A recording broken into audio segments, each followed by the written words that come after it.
Welcome back, Automania. This is automotive for you. The newest automotive information just for you. The Mercedes-Benz E-Class Cabriolet has a strange and winding 25-year history. It all started with W124 generation cars in the early 1990s, the first Mercedes models to bear the E-Class name. In the late 1990s, the E begat the CLK Class Cabriolet for 2 generations, both of which were based on the compact C-Class but sold as high-style premium models. When Mercedes' middle child drop-top switched back to the E-Class name in 2010, this convertible still carried the dirty little secret that the platform was C-Class while the interior was modified E-Class. The Cabriolet is the fourth and final body style in the redesigned W213 generation E-Class lineup. It started with the sedan, and moved on to the wagon, the coupe, and now the drop-top.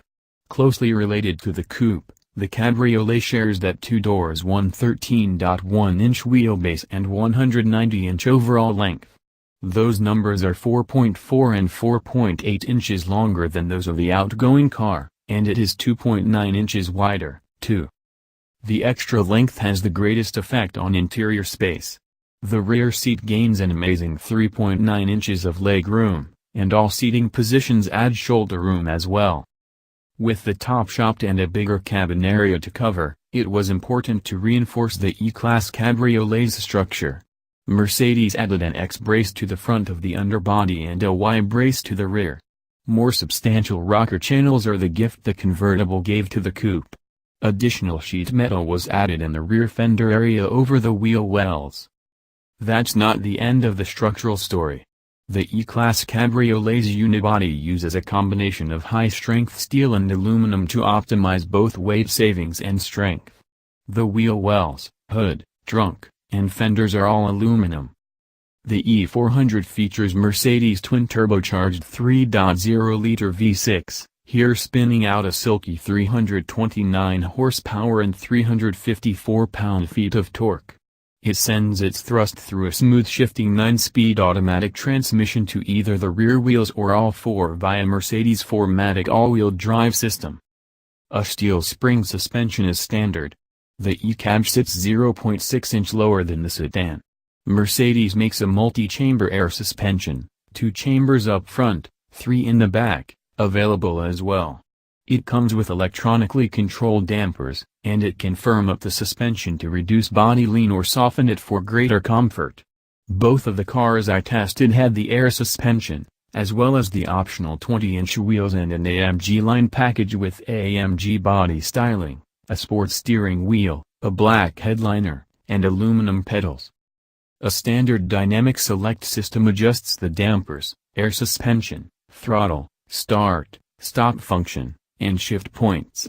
It has Comfort, Eco, Sport, Sport Plus, and user-programmed individual modes.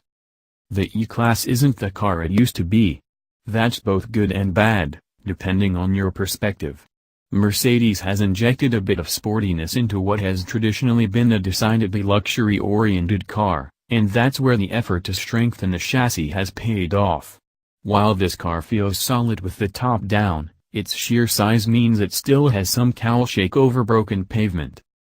That doesn't detract from the experience, though. The steering is light and direct, but not overly quick. The car turns in responsively and has a somewhat playful character. Comfort mode, however, dulls the senses, introducing a bit of throttle and shift lag and making the ride motions a tad unsettled. Mercedes wants to make the E-Class Cabriolet a 4-seasons convertible, and the brand keeps throwing equipment at the car to do just that. The top mechanism is almost enough in itself. It opens or closes in 20 seconds with the push of a button at speeds up to 31 miles per hour. The soft top is layered and insulated to shut out the elements and the wind, and it does a great job of both. Mercedes offers some features to make it palatable to put the top down even when the weather isn't perfect.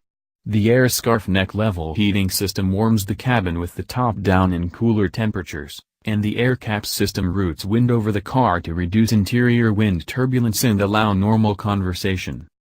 Mercedes says the interior design was inspired by yachts. One of available interior colors is even called yacht blue. That's appropriate in more ways than one.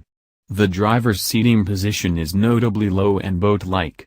Perhaps bathtub-like is the better term.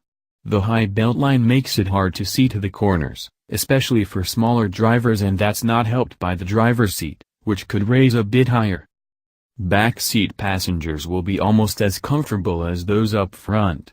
The E-Cab accommodates two in the back, and they have plenty of headroom and legroom with the top up or down.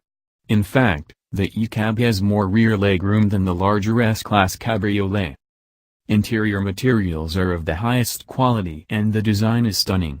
The line that runs around the circumference of the cabin is reminiscent of high-end boats, the air vents look like miniature turbines, and the dash is slathered in leather, aluminum, and wood. Mercedes offers 64 colors of ambient lighting to highlight the details, and the dashboard comes with at least one if not two 12.3-inch screens. When two are ordered, the second is in place of the instrument panel. They come together as one mammoth digital interface. For Mercedes, this is the first true E-Cab in a generation, after all, and it should have all the tech of the other E-Class body styles, along with the room of a midsize car, the top-up isolation of a sedan, and the power and handling of its siblings, all while offering the pleasure of top-down driving. Okay, that's all Automania. See you at the next automotive info, and thank you for watching Automotive for You.